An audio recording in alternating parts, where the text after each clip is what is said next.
IDP वालों ने GT वाले जो स्टूडेंट हैं उनके लिए तो मौज कर दी है, उनको बता दिया है कि आपको जो क्वेश्चंस हैं वो कैसे सॉर्ट आउट करने हैं। आज की इस वीडियो में हम इसी चीज़ के ऊपर बात करेंगे स्टूडेंट्स, और आप लोगों को मैं बताऊंगा, आप हैरान हो जाओगे कि आईडीपी हमें हर एक चीज़ बताती है लेकिन हम लोग उस चीज़ की तरफ ध्यान नहीं देते। जब भी हम लोग रीडिंग सॉल्व करने की कोशिश करते हैं ना, तो हम सबसे पहले क्या करते हैं, हम सिर्फ क्वेश्चन पढ़ते हैं, उसके बाद डायरेक्टली पैसेज में जाते हैं, फिर हमें कुछ समझ में नहीं आता, फिर हम कुछ भी आंसर लगा देते हैं, हमें लगता है ट्रू है, हमें लगता है फॉल्स है, या फिर हम यूट्यूब के ऊपर बहुत सारी वीडियोस देख लेते हैं, कोई कहता है ऐसे करना चाहिए, कोई कहता है वैसे करना चाहिए। ये आईडीपी आपको खुद बता रही है ना, सब कुछ बता रही है, हर एक चीज आपको बताई जाती है, लेकिन आप लोग उसकी तरफ ध्यान नहीं देते।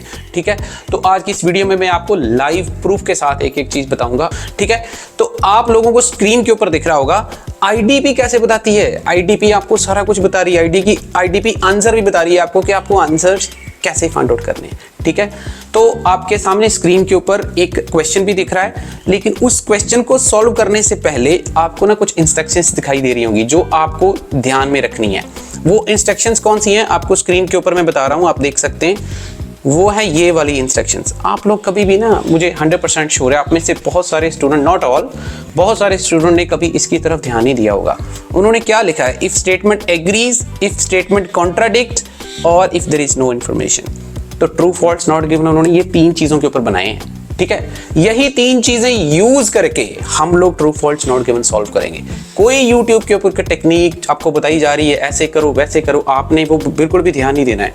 आपने आईडीपी ने जो बताया है ना, उसके ऊपर ध्यान देना है। ठीक है, तो अभी हम इसी टेक्निक को फॉलो करके फिर हम इसको आंसर्स को सॉर्ट आउट करेंगे, और आपको बताऊंगा, प्रैक्टिकली बताऊंगा कैसे आप लोग अच्छे मार्क्स ले सकते हैं। तो चलिए हम बढ़ते हैं अपने पहले क्वेश्चन की तरफ। आपको स्क्रीन के ऊपर दिखाई दे रहा है, the amount of congestion in the cities has fallen. ये हमारा कीवर्ड है सबसे ज्यादा इंपॉर्टेंट। इस चीज का एग्रीमेंट, इस चीज का कॉन्ट्राडिक्ट, और इस चीज के बारे में कोई इंफॉर्मेशन है या नहीं, बस इस चीज के ऊपर ट्रू फॉल्स है। ध्यान से इस बात को समझिएगा। उन्होंने लिखा है कंजेस्शन, कंजेस्शन होता है ट्रैफिक, जिसको हम बोल सकते हैं। ठीक है जी, तो ट्रैफिक जो है सिटीज में कम हो गया है। अगर ट्रैफिक कम हो गया है तो आंसर ट्रू होगा।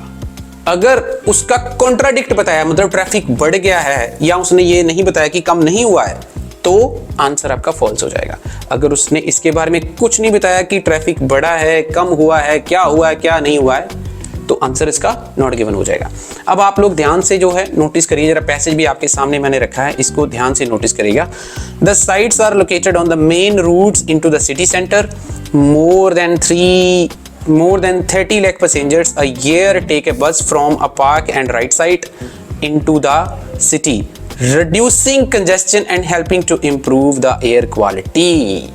तो लास्ट वाली जो लाइन उसमें लिखा है, इससे क्या होगा कि इतने पैसेंजर बस लेके ट्रैवल करते थे, टेक ए बस from the park and right side, ठीक है, शहर में जाते थे, इससे रिड्यूस हो जाता है कंजेस्शन। तो आंसर आपका क्या हो जाएगा, ट्रू। अब हम बढ़ते हैं हमारे नेक्स्ट क्वेश्चन की तरफ। तो नेक्स्ट क्वेश्चन भी बिल्कुल वैसे ही करना है जैसे मैंने अभी आपको टेक्निक बताई है, आईडीपी ने ही बताया है, उसी टेक्निक को फॉलो करना, इसीलिए मैंने इंस्ट्रक्शंस को ऊपर लिखा हुआ है।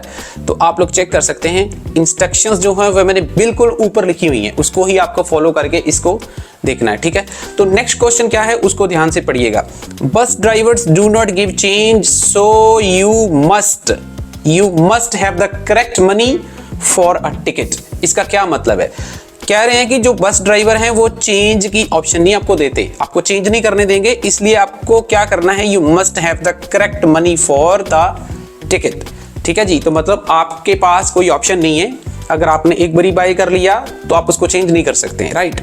तो इसी चीज के ऊपर मस्ट जो वर्ड है ना, वो बहुत ज्यादा इंपॉर्टेंट है। इसी चीज के बारे में लिखा है कि आपको ऑप्शन नहीं दिया जाएगा, या इसका उसने कॉन्ट्राडिक्ट करके आपको बताया है कि आप चाहें तो इसको चेंज भी कर सकते हैं। ठीक है जी, मतलब इस चीज के ऊपर उन्होंने बनाया है कि करेक्ट मनी आपको लेनी चाहिए, करेक्ट मनी आपके पास होनी चाहिए टिकट के लिए, या फिर आपके पास थोड़ा बहुत चांस होता है उसको चेंज करने का। तो पैसेज आप रीड करेंगे आपको समझ में आ जाएगा। It is simple to use, just park your car and buy your ticket from the bus driver with correct money if possible. ये जो इफ पॉसिबल लिखा हुआ ना, इसका मतलब क्या है, इट्स नॉट कंपल्सरी, मस्ट नहीं है। मस्ट मतलब कि आपको करना ही करना है, अगर करना ही करना है तो ट्रू है। जैसे मैंने आपको ऊपर इंस्ट्रक्शंस बताई थी अगर इसका उल्टा दिया मतलब आपको जरूरी नहीं है, ऑप्शनल है, उन्होंने लिखा इफ पॉसिबल, तो ऑप्शनल हो गया, तो मतलब ऑप्शनल है तो इसका मतलब क्या हो गया कि ये वाली जो इंफॉर्मेशन है वो कॉन्ट्राडिक्ट कर रही है। तो इसका आंसर क्या हो जाएगा जी? इसका आंसर हो जाएगा फॉल्स। तो चलिए बढ़ते हैं हम नेक्स्ट क्वेश्चन की तरफ। तो नेक्स्ट क्वेश्चन भी आपको उसी टेक्निक से करना है, ठीक है जी। आपको नेक्स्ट क्वेश्चन जो है स्क्रीन के ऊपर दिख रहा है, तो फिर से हम नेक्स्ट क्वेश्चन को रीड करते हैं। उसमें क्या लिखा उसने, ticket prices very depending upon time of the day. अब इस चीज को पीछे जाने से पहले, पैसेज को रीड करने से पहले आपको इन इंस्ट्रक्शंस के अकॉर्डिंगली जो आईडीपी ने आपको बताई है, ये वाली 3 इंस्ट्रक्शंस, इसके अकॉर्डिंगली आपको ये चीजें चेक करनी है पहले। तो जो प्राइस है वो उसका वेरिएशन किस चीज के ऊपर डिपेंड करता है? Time of the day. अब इसको थोड़ा सा प्रैक्टिकली समझने की कोशिश करो कि जो टिकट के प्राइजेस हैं, वो किस चीज के ऊपर डिपेंड करते हैं? Time of the day. मतलब कुछ टाइम के बाद कुछ प्राइस होगा, थोड़े टाइम के बाद प्राइस बदल जाएगा, थोड़े टाइम के बाद कुछ और हो जाएगा। अगर उसने ऐसा लिखा है एग्रीमेंट, तो आपका आंसर ट्रू है। अगर इसका उल्टा लिखा है कॉन्ट्राडिक्ट का मतलब क्या है? अगर उसने ये लिखा है कि प्राइस में कोई वेरिएशन नहीं होगा, चाहे कोई भी टाइम हो, 2 बजे हैं, 3 बजे हैं, 4 बजे, जितने बजे मर्जी आप टिकट परचेज करो, कोई प्राइस में वेरिएशन होने वाला नहीं है, तो आपका आंसर क्या होएगा? फॉल्स। और अगर इसके बारे में उसने नहीं बताया कि वो टाइम के बारे में उसने कुछ नहीं बताया, उसने ये बताया कि प्राइस वेरी करते हैं, लेकिन ये नहीं बताया कि किस हिसाब से वेरी करते हैं, डे के हिसाब से वेरी करते हैं, टाइम के हिसाब से वेरी करते हैं, कुछ नहीं बताया, तो आंसर नॉट गिवन हो जाएगा। पैसेज जो है आपको स्क्रीन के ऊपर दिखाई दे रहा है, आप उसको अच्छे से रीड करिए। उसने लिखा है an individual adult return purchased prior to 12:30 hours for use, chat day cost £240. If purchased after 12:30 hours, it cost $210. तो देखिए बहुत ही क्लियर आंसर है, आप लोगों को शायद मेरे भी समझाने की जरूरत नहीं पड़ी होगी, तो बहुत ही क्लियर आंसर है, आप लोगों को स्क्रीन के ऊपर दिख रहा होगा। इसने साफ साफ लिखा है an individual daily return purchased prior to 12:30। अगर 12 साढ़े 12 से आप परचेज करते हो, ठीक है, तो आपको कॉस्ट पड़ेगी 240। और अगर आप लोग 12:30 के बाद मींस 12:30 के बाद परचेज करोगे तो आपको कॉस्ट पड़ेगी 240। तो क्या मतलब हुआ? सीधी सी बात है कि जो टिकट का प्राइस है वो डे के टाइम के ऊपर डिपेंड करता है। ठीक है जी, होपफुली आपको ये चीज अच्छे से समझ आ गई होगी। हम बढ़ते हैं हमारे नेक्स्ट क्वेश्चन की तरफ। तो हमारा नेक्स्ट क्वेश्चन क्या है, उसमें उसने फिर से वही टेक्निक हमने यूज करनी। उसने क्या लिखा है उसी चीज को हमने फॉलो करना है। उसने लिखा है children under 16 travelling alone are allowed free travel. मतलब जो बच्चे 16 से कम हैं, अगर वो अकेले ट्रैवल करते हैं, अलोन, ये अलोन वर्ड बहुत ज्यादा इंपॉर्टेंट है, अगर वो अकेले ट्रैवल करते हैं तो उनके लिए जो फ्री ट्रैवलिंग अलाउड है, राइट। तो इसका आंसर दोबारा से ये जो अलोन वर्ड है, इसी चीज के ऊपर आपने फोकस करना है। अलोन को लेकर जो आईडीपी आपको इंस्ट्रक्शंस दे रही है, ठीक है जी। तो मतलब अगर चिल्ड्रन अकेले ट्रैवल करते हैं, अगर उनको फ्री अलाउड है तो ट्रू है। अगर वो किसी के साथ ट्रैवल करते हैं तब उनको फ्री अलाउड है, तब आपका आंसर फॉल्स हो जाएगा। अगर इसके ये बारे में ये नहीं बताया है कि वो कब उनको फ्री होगा कब नहीं होगा, तो आंसर नॉट गिवन हो जाएगा। तो बहुत ही क्लियर आंसर यहाँ पे लिखा up to 4 children under 16 travel free.